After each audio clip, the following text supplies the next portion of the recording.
And here's 2017 number 3, situation we've seen before. We're going to roll, I think this is a solid cylinder, down this ramp, and then it's going to become a projectile at the bottom of the ramp and eventually hit the floor. So let's see, and we do have numbers this time. Mass of the cylinder is 0.5 kilogram, its radius is 10 centimeters, and we have various measurements of this stuff here. I'm just going to go ahead, since this is the hypotenuse, this is 30 degrees, and the sine of 30 is 1/2. That means this is going to be 0.5 meters right here. I think that's going to be important. It rolls, the motion occurs, the rolling part with no frictional energy losses. And they're reminding us that the rotational inertia is 1/2 mr squared. All right, so let's get busy. So calculate the total kinetic energy of the cylinder as it reaches the horizontal table. Well, the energy transfer here is going to be the gravitational potential energy here is going to turn into rotational plus translational kinetic energy. But they want the total. The total kinetic energy is this, right, which is equal to that. So there's a lot of work you could do here to try to find those two independently, but you don't have to do that because the total kinetic energy is just whatever total potential energy we started with here. So that total gravitational potential energy is the mass of the cylinder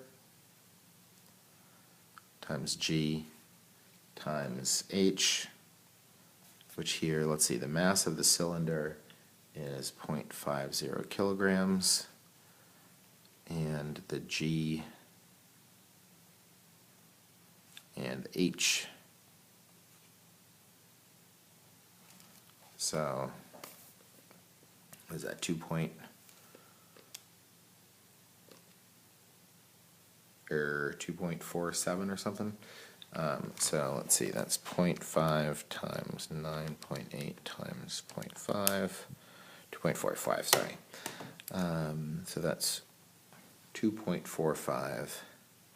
Talking about energy here. I bet there's a units point on this one with all these answers, since we have numerical answers here. So don't forget about correct units. All right, there's a harder way to do that, but I am not going to do that.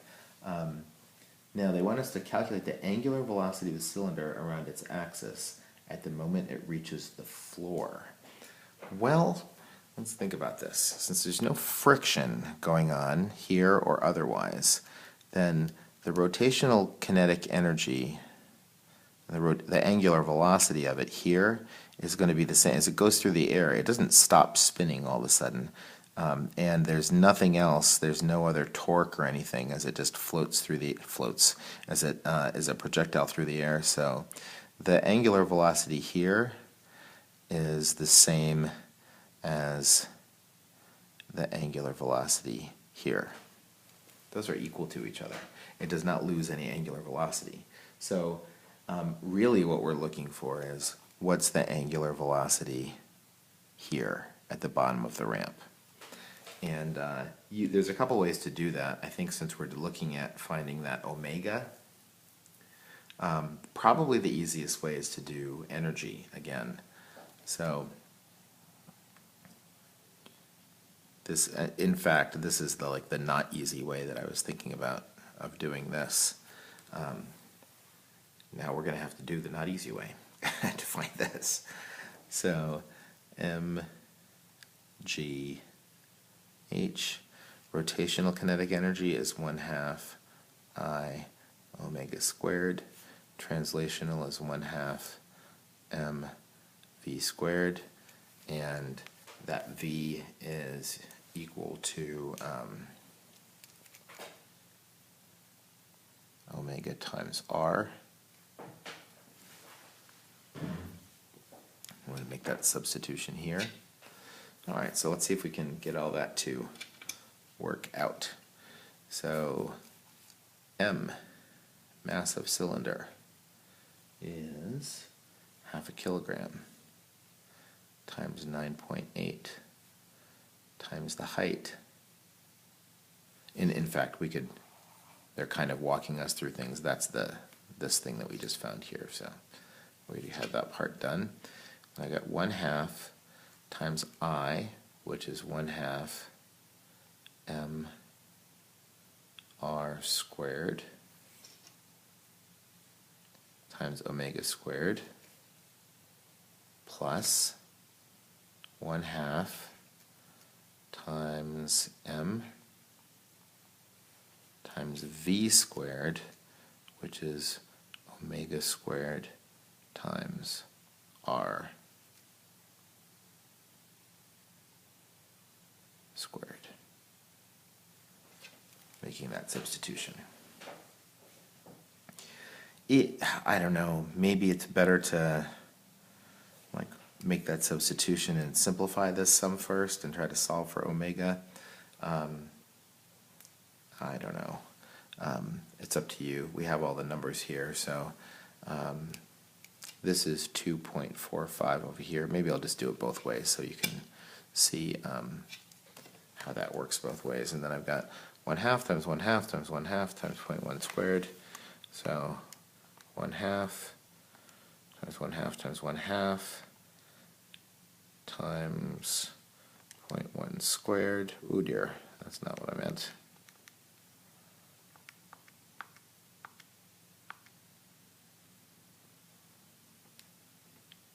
That's what we want. And then let's get out of there. Times 0.1 squared.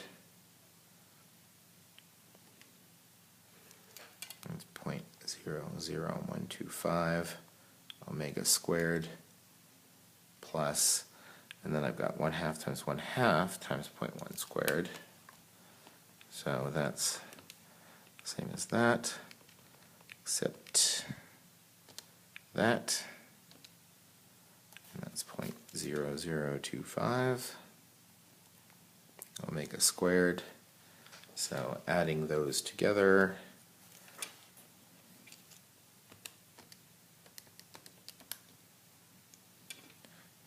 .00375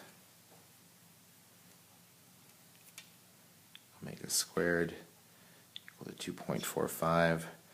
So 2.45 divided by that is 653, and the square root of that is about, let's say, 25.6. And that's an omega, that's radians per second. I bet you there's a units point. I haven't looked yet. I bet it. I bet you. All right, real quick, since we got nothing better to do, the other thing you could have done here, maybe in retrospect this would be better. You could have said, okay, so mgh is equal to 1/2 times 1/2 mr squared times omega squared plus 1/2 m, and then v is equal to omega times r squared. The m term shows up in all of those, so that would give you, simplifying here, I'd have 1/4 r squared omega squared plus 1/2. So that's 3/4 of that.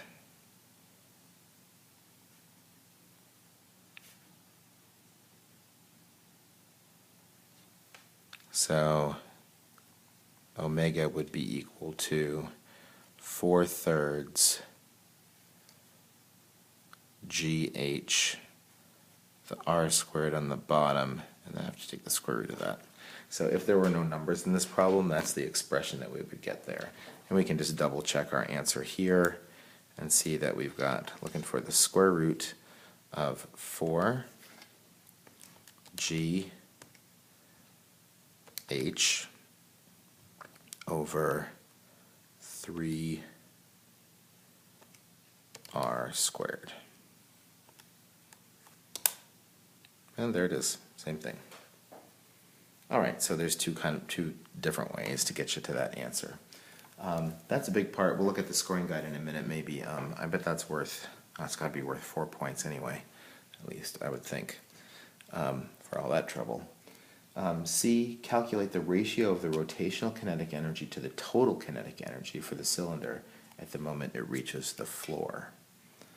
All right, so that means I want the ratio of the rotational kinetic energy to the total kinetic energy. That's the quantity that that's the ratio I'm trying to calculate. And when they say ratio, you don't need any colon or anything like that. We just want to put some numbers in here and report what that is equal to as a decimal.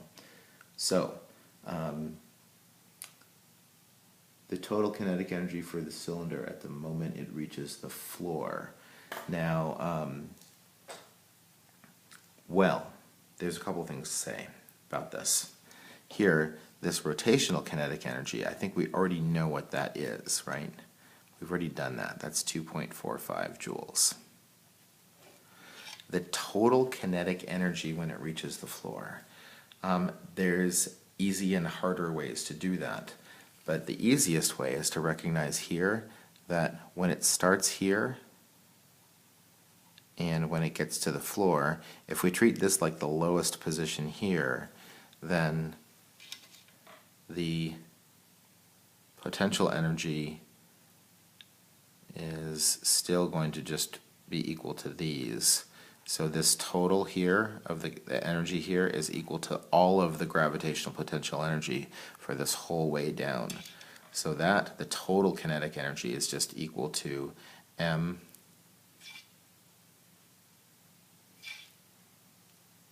g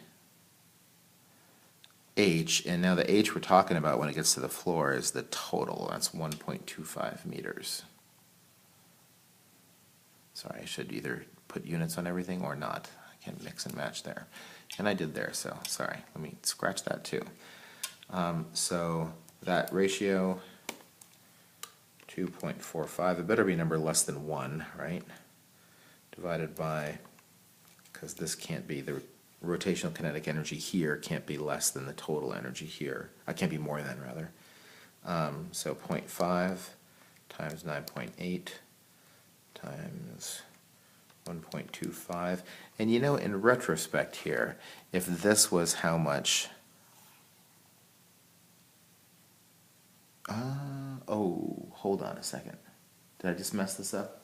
Maybe I'm comparing the wrong thing. So they want to know the rotational kinetic energy. And I think I used this, which is the total kinetic energy here. So this is not correct.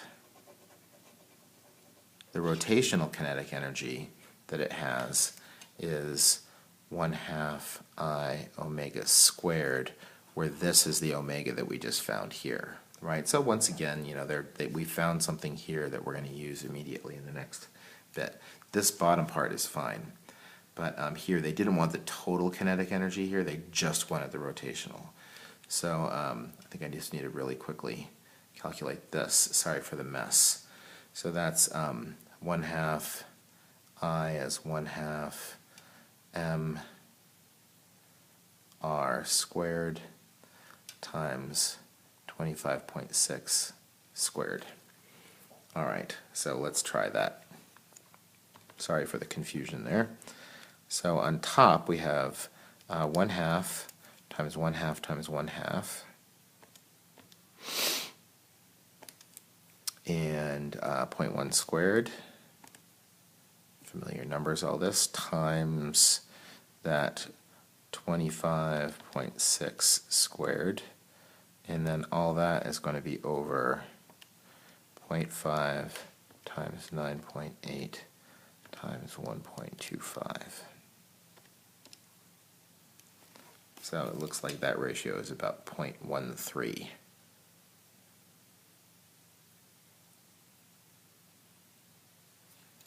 All right.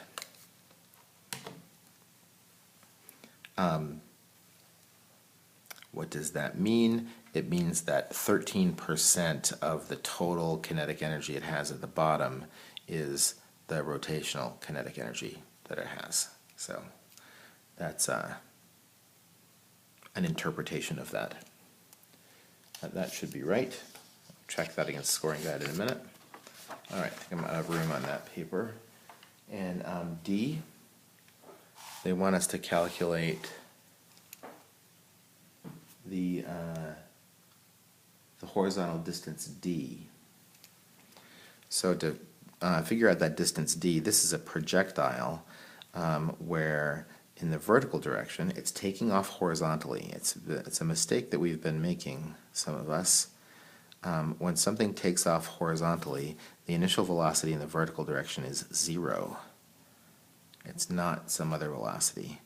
And acceleration is minus g, and the height, delta y, it's going to drop by minus 0.75, and I think I need to know the time here so I can figure out what happens there. We've done this problem a bunch of times now. We might just know that the delta y equal to 1/2 at squared. If the vi is 0, then the time here is equal to the square root of 2 delta y over g. And we've done that very recently, I think. So let's see, that time is going to be 2 times the delta y is 0.75 over g, so about 0.39 seconds.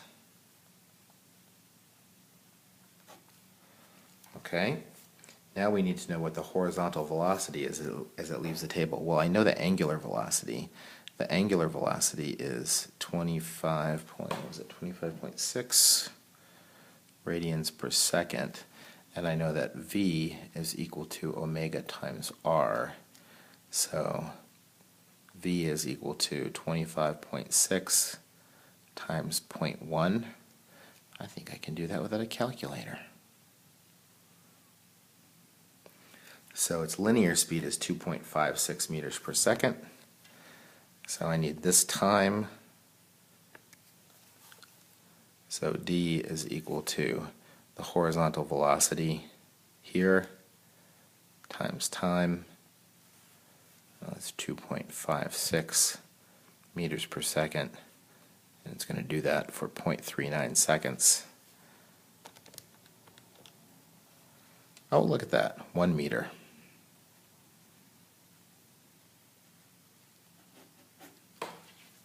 Isn't that cute? And then part E is the total kinetic energy. Sorry, there's a little thing we need to read. A sphere. So a sphere has a rotational inertia. They're reminding us that it's 2/5 mr squared. So it's less than it was for the cylinder. That means less of the energy is going to be required for rotation, which means more of the energy will be available for moving along in the linear fashion down the ramp. So if you have the sphere is going to win that race with the cylinder because less of the energy is going to be required for rotation, more available for translation. So let's see if this has to do with that. I bet it does. Is the total kinetic energy of the sphere at the moment it reaches the floor greater than, less than, or equal to the total kinetic energy of the cylinder at the moment it reaches the floor? Well, the total kinetic energy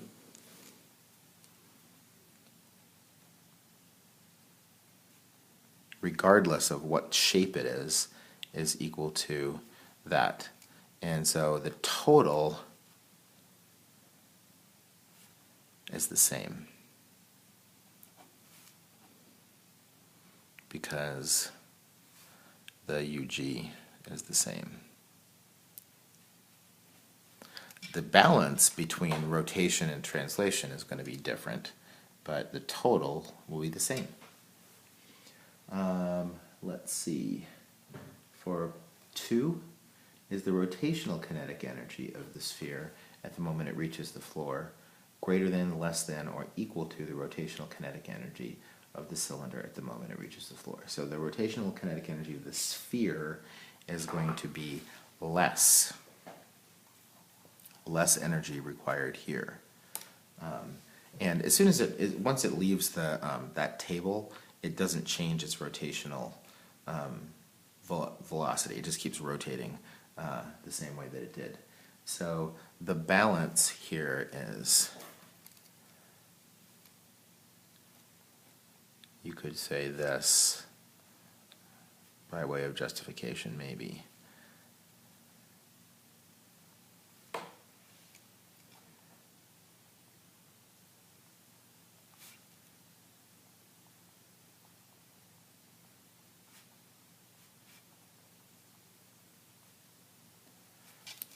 Right, so the rotational kinetic energy, the moment that it reaches the floor, is less than.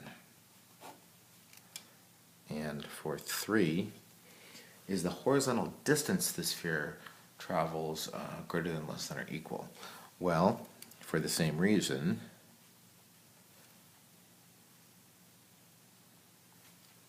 we're going to have more translational kinetic energy. And if we have more translational kinetic energy, that means that we have a greater V, which means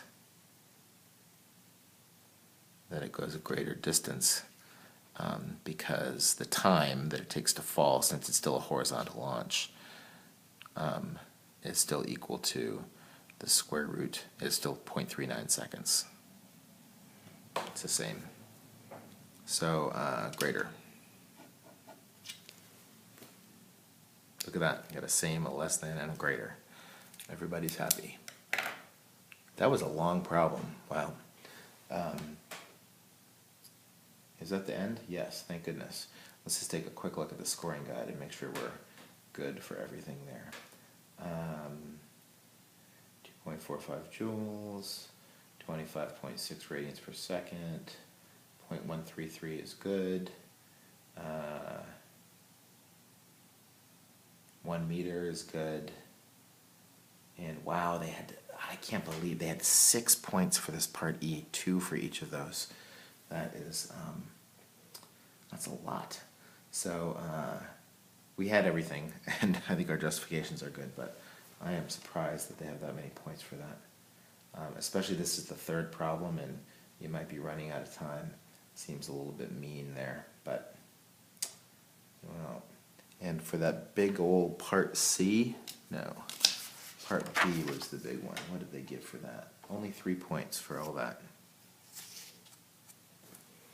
Well, I would have divvied the points up different, but it's above my pay grade. Good night.